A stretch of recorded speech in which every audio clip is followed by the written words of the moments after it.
Hey guys, welcome back to Homestead Prepping and Survival. Today I'm going to do another little mini farm update for you and show you prepping wise on how I'm progressing along as far as growing my flock.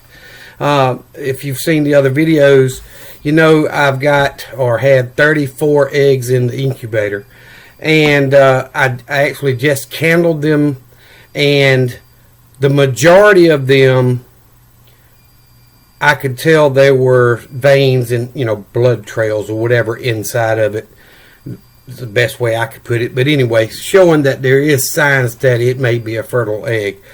There were half a dozen or more that I couldn't tell anything, but I'm not going to pull them at the 8-day period. I'm going to candle them again in another 2, 3, 4 days somewhere. And then the ones that don't look fertile, because some of the shells, since I've got 2 different breeds of chickens out there, are much harder to see through with the light than others, and I don't want to pull a fertile egg, so I'm going to candle them again in several days, and that way I'll know for sure which ones are fertile, which ones are not, and pull the ones that aren't out and dispose of them. But so far so good. It looks like I've got a pretty good batch of eggs in there that's fertile, and maybe they'll grow to the 21, 22 days and hatch. So we'll see.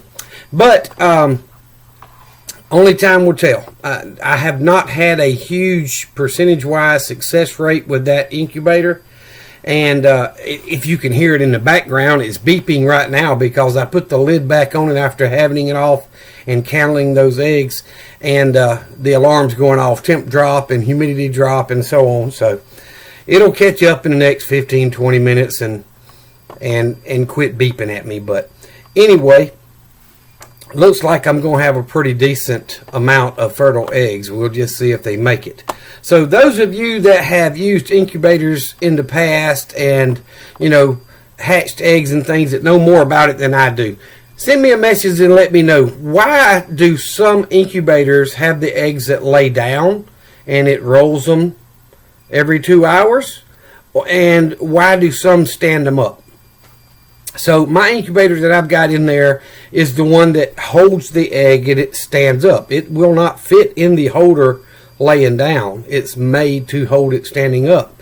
So I'm just wondering what the difference is, and is there a better way than the other? And with that being said, is the hatch rate better if you lay them down versus standing up and so on? Because I've never had really good hatch rate on that incubator. So just curious if there's something that I couldn't find. I tried to Google it, and look information up, but I couldn't find an answer to my question. So if one of you know the answer or know of an article I can read or something about it, then shoot me an email or comment on the video and let me know. I'm always wanting to learn. So if the lay down incubators are better, then I'll plan on getting one of those. But this one holds up to 48 eggs. I think that's right. Yeah, 48 eggs, and I've got 33 in there now that I took the one out. It was actually cracked. I must not have seen it when I put them in there. So anyway, we're going to get in and I'm going to show you the chickens outside, the babies and the adults, and kind of show you around what I've done, and hope you enjoy it. If you do, please hit that subscribe button, hit the like, smash the like button, and share the channel when you can. Help me grow. I don't know what's going on with YouTube, y'all, but my numbers go up, 102, 103, and then it'll drop back down to 101, and then it went back up, and now it's come back down to 101. I don't know if somebody's just subscribing, unsubscribing. I don't know. It is what it is. I don't know if YouTube's playing with it or if people are just enjoying watching the number go up and down. But whatever.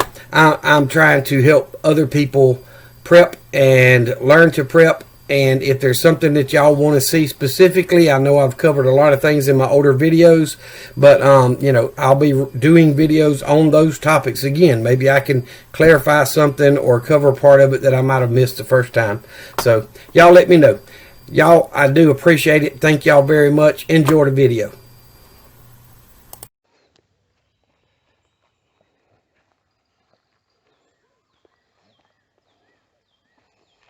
No matter what they're doing, when they hear me coming, they all run to this corner. Have no idea why. Feed cans used to be right here. I put them inside there.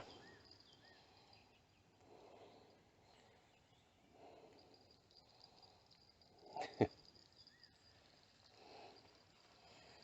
babies look like they're resting. Get my fingers out of the way, sorry.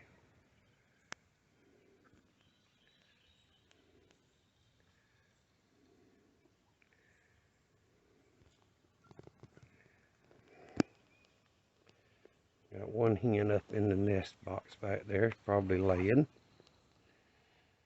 So let's turn the water on. Well, I've still got some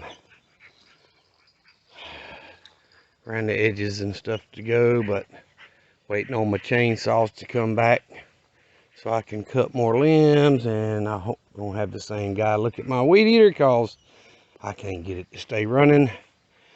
I guess I let it run go too long without being ran, but anyway, still got to drag limbs tomorrow. But all the rest of that grass, that's not a wood pile or whatever, all that's done. All the way across the back, even ran through the range trail a few times. Other side of the house, park inside. What do y'all think about free ranging those chickens? You think they'll get up there to where my dog is? I broke a water line. I gotta turn the water off and fix it. It's a pouring.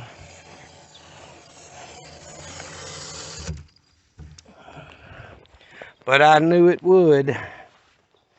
I hit it with the lawnmower. Anyway, I still need to get that pile cleaned up. Take that old P-TAC heating and air unit out. I gotta pick up limbs from up here that we cut down and cut the back side here. All across the front is done. And Sparky has had this, glad to see somebody. Sit, sit, sit. Good boy. He just loves to be loved on. Good boy.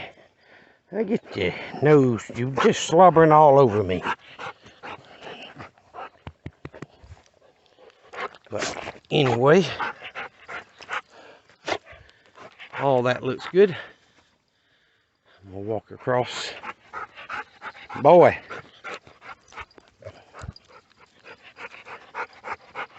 He started digging holes. Never had a dog get dug like that, so I may have to move him somewhere else. I don't know.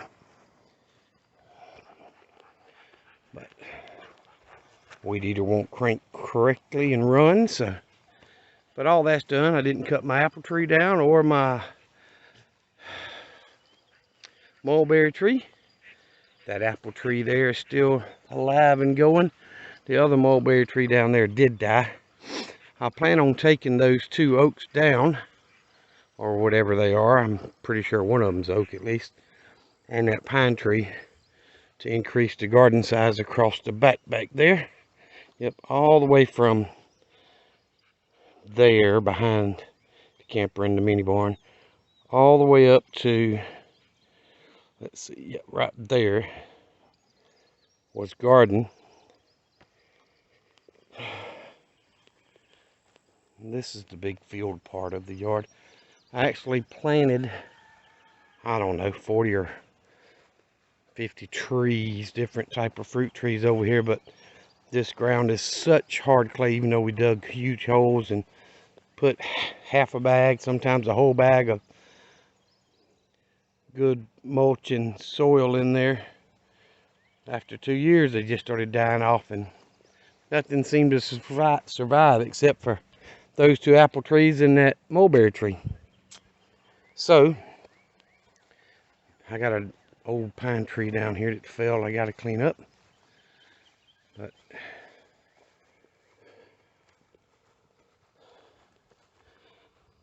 I'm just so far behind on yard work. And my brothers want me to come. I've been helping him on his boat today and last Saturday. They're supposed to go camping and fishing next weekend, and I was going to go with them to fish a little bit, but I can't get my chores done.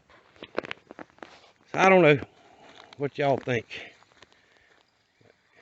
Really just going to make sure he can operate the boat properly since his stroke and stuff. We got a bigger boat so we won't fall out. But all of this from here all the way back to the edge of that raised bed, across to here, and back all the way to here. All that was garden a couple of years ago. And what I did is when I built that chicken pen, it's on skids, and I drug it back and forth. I'd move it one spot at a time so they get fresh grass. Then I slide it over and again, and I did that a total of 3 or 4 times across this area. And as you can see, it grows, which, you know, right after you finish cutting, which I just did 20 minutes ago, you can't really tell, but it grows really thick, luscious grass. So it's got plenty of nitrogen on it from the chicken pens and chickens that's here. And I had a pen further back, which was right there beside that steel table. And that big pile of mess right there is a scuppling vine I had that fell over, so I got to get that up. But right there, I had another pen that was 8 by 16, and I ended up moving it down here and then eventually tearing it apart. I divided it in half, so it was 2 4 by 16 pens. But it was more than I could handle, so I ended up taking it down and cut the flock back. Now I'm trying to grow the flock again, and I want to add on, but I'm going to leave the pen over there. So I've almost got that boat stripped down. I've got to take my dual battery switch off of it, get the motor and controls off, the trolling motor and controls off, and finish taking things out like bilge pumps and the aerator pump and all that stuff, and then that boat's scrap. So anyway, the tower's laying there. It's going to take me a while, but I plan on, I got to have help. I can't get it to go all the way together by myself. It's too much for me. So when I get enough help, I'm going to get that put together and get it bolted together so it'll stay like it's supposed to. Then I can move it until I'm got enough help and the right stuff to get it stood up, because I want the hole dug first. And trust me, you don't want to dig a hole here with a shovel. But anyway, the old camper, the front's like that because we replaced that whole front end when I bought the thing. We gutted the inside, and that was a window across there that was all rotted out. So we replaced all the structure and then put a piece of galvanized metal across, and of course the paint. You know, it's only 12 or 13 years since I did that, so hey, not too terrible. It needs a bath bad, but it formed a leak on this where we're looking at now, up above the roof where the air conditioner is over there on that front wall, and it has done a number inside, so I'm gonna gut it again. But it's pretty and peaceful. And if you listen,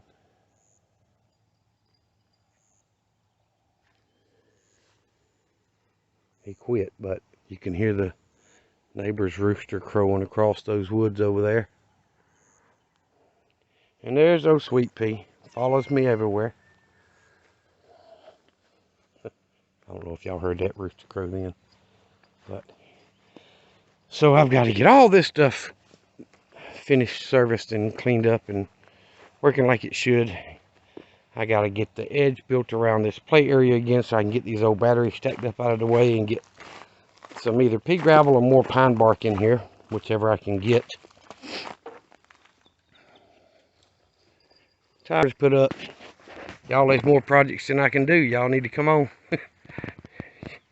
You want to help somebody get better prepared? I'm your guy. Come on. Just send me an email. I'll send you the address. Middle of nowhere, Southwest Georgia. But anyway, chickens seem to be doing well. They're not eating. It's hard to tell here. Let me see if I can zoom in.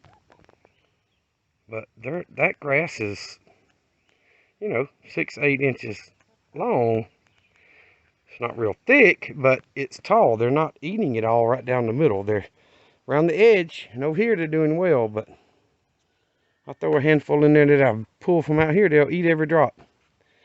So I don't know. I'm thinking about letting them free range.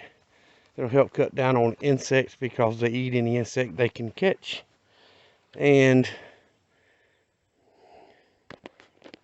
cut back on the feed since the feed is going up. Our local farmer seed and feed around here has went up, I was told yesterday, from $13 and change for a 50-pound bag of layer crumbles or pellets or regular chicken feed to 18 something. So that's not that's not 50, it's probably 40% increase in chicken feed. So I'm having to let them out scratch more. They eat less when they're out here scratching and pecking outside. And it's also the babies haven't mixed in with the flock yet, so it's going to be a while. And I'm thinking I'm going to candle those 34 eggs in the incubator tomorrow evening, which will be Sunday evening for you guys. You'll see this Monday morning.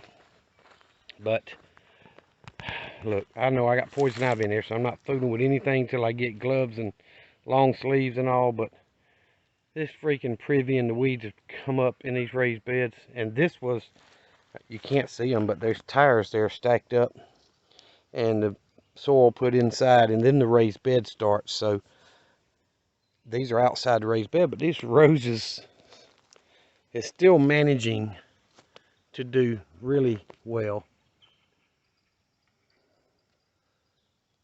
For all you flower lovers, this is the only ornamental.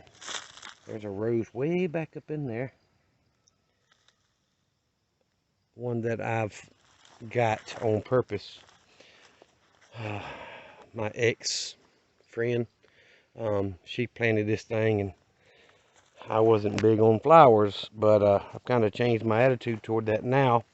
Maybe it'll attract more pollinators if I do that, because I've had, I don't know, 5 or 6, 7 honeybee hives around here, and they just, even when I was planting a big garden, they don't stay. They will swarm and be gone when you think, oh yeah, they're doing well, and then the next day the hive is empty, they're gone. So I don't know what to do. The pear tree did take a pretty good hitting because we cut a lot off of it, but it needed it. I just didn't get it done in the wintertime. So I don't know if the pears will produce, grow big on the limbs we left. I really wish we'd have cut more off of it, but the pears on this other tree that are still there are pretty good size. I mean, that's about big around as a quarter, I'd say. And it's still got quite a few on it, anywhere from a dime up to a quarter. And the center of this one, if you can look up in there, the center of this tree broke last year from the weight of all the pears it had on it. The year before, these two trees, mostly this one, but and that one, we got about 200 pounds of pears. And I've got pears canned, so I'm not worried about losing a lot this year. I want to finish pruning it back, and then next year I should get a much better pear crop off of it where I can more. But either way, I just wanted to kind of give y'all an update. I don't think I glued this cap on, but this water line that I have not finished getting buried, the deck hit it, knocked the blade, and knocked the cap off. doesn't look like glue was there. Maybe a little bit. Either way, gotta go get another cap, cut that off even, and turn the water back on. Their waterer, that thing holds a couple gallons. It'll last them all day, unless it's the worst part of summer like July and August. But it'll last them all day, sometimes a day and a half before I have to fill it up. So I'm gonna go get my plumbing bag and see if I've got a cap in there, and I should. Some glue, cutters, come out here and fix that real quick so I can turn that water back on. And if you saw the cutoff valve I cut off on the pump house up there, the reason it wasn't wide open is all I'm doing is running that waterer for the chickens off of it right now. And it's got that float valve in it, so it doesn't need a lot of water at one time. It just slowly fills up when they drink some.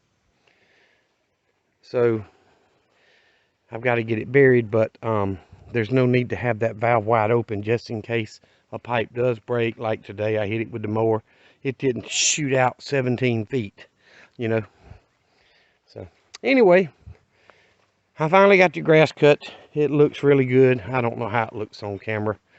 Looks kind of brown and green to me on the camera, but live it's pretty lush and green. So looks a lot better.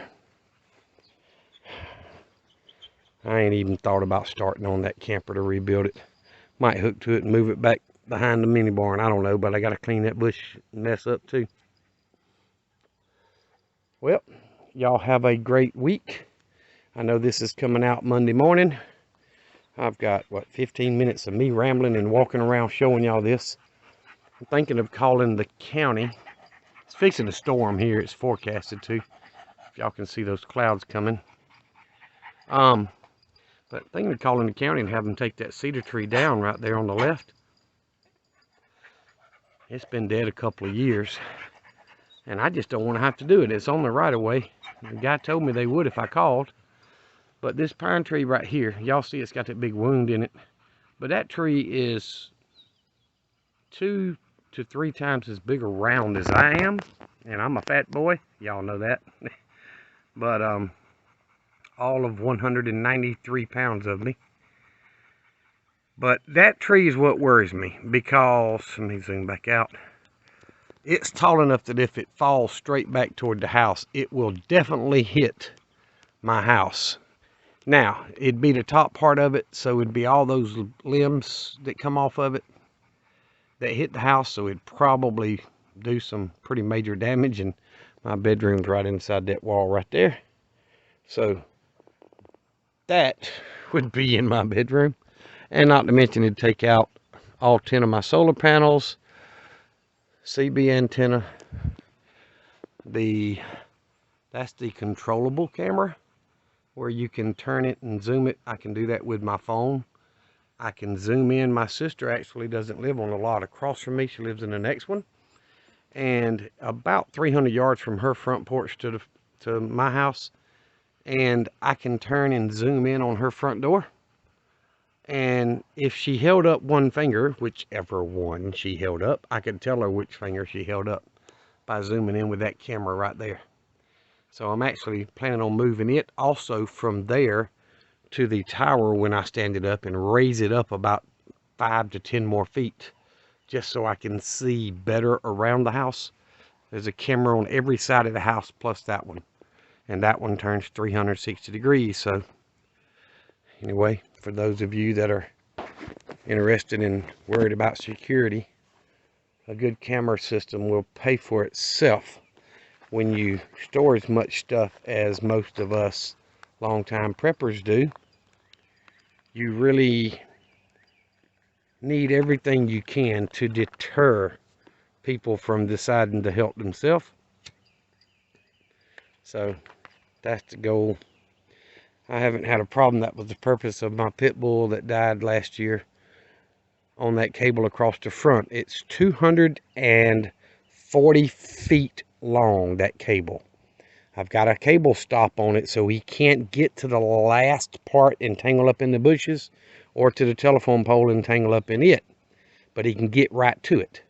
And then I had another cable from that pole back to that furthest tree right there, which was about 200 feet, 190 to 200 feet. And I had another pit bull on there that ended up passing away. And they both were old. So when I found Sparky, I needed another guard dog, so he's done well so far. I don't know what that is over there. Looks like my sister and them's leaving, going to town. I know y'all can't see that, but if you look right through the bushes at the edge of my property there, right, find my camera. Oh, there it is. I'm zoomed in so much you can't see, but anyway, they're coming past the house. Let me zoom back out. So he can run, and I got that thing hooked with a ratchet strap, so if it gets a little loose, I can go up that ladder and tighten it up a little bit. But I had another one from that pole all the way back to that tree in the middle of the screen there, and a doghouse there, and I had the other pit bull on it. They could reach each other just to, you know, lick, face, whatever, because they were friendly with each other, but not enough room for them to go around each other and tangle together. But anyway, so I've still got that cable, and I probably will delimb that tree right there and just leave the base to use it as a pole, or add to that cable and run it all the way down to the wood line to another tree. Don't know. But if y'all can see, I don't know how well, but rain's a coming. See, this window was broke, and there's a leak for whatever reason up there around that skylight or vent on the top of that thing, and it has messed up the front. So that's got to be redone. All right, I got a lot to do. I need to redo the steps on the front of that. Oh my goodness. Remember, any of y'all want to come help, come on. The pump house is 4 foot tall, 4 foot by 4 foot square, but it's actually a 4 foot by 8 foot rectangle building. The back 4 foot by 4 foot, there's a wall separating the two halves inside, and there's a vent in it to let the heat from the pump house, because I run heat in it during the winter, over into that backside. And that's actually my old pit bull's doghouse. He would lay up in there, and so would she when I had this fenced in. I had the underground fence, so they would stay in there when it was cold because it was warm in there. And it worked out really well, but I don't use it now, so it's another project. I want to take this roof off, take my chainsaw, I want to get it back, cut the doghouse part off of it, and just get it down to a pump house. Do away with the doghouse part of it.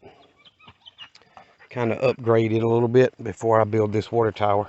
So, guys, I do appreciate y'all. I know there's nothing special going on, showing you the animals, and he is just acting like he is thirsty. And I promise you, I done checked his bucket. It's 80% full of water, and I filled his feeder up the day before yesterday, and it lasted him a week and a half to 2 weeks. So there's still 20 pounds of feed in that 25-pound feeder. He's just panting like he wants water. He'll go in that doghouse in a minute when it starts raining. But y'all come on and help. I want to grow my group, and if you're looking for a group and you're in Southwest Georgia, come on. If we get along well and seem like we are each other's type of person, come on. Need to grow the group. But either way, guys, y'all remember the two things I always tell you. Jesus loves you, and so do I. Be safe, be prepared. Say bye, Sweet Pea.